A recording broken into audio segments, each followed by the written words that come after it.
Payment failures can be frustrating, but resolving them quickly is essential for maintaining smooth operations. Follow these steps to address payment issues on Clio effectively. Step 1. Check payment information.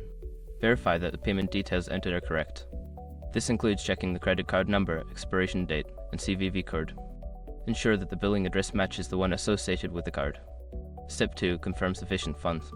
Ensure that there are sufficient funds in the account linked to the payment method. Insufficient funds can lead to payment failures, so check the account balance before attempting the transaction again.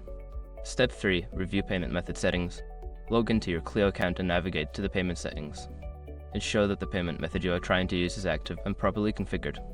If necessary, remove and re-add the payment method. Step 4. Check for system outages.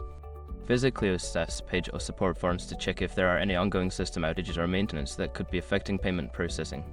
If there are issues on Clio's end, you may need to wait until they are resolved. Step 5. Contact Clio's support.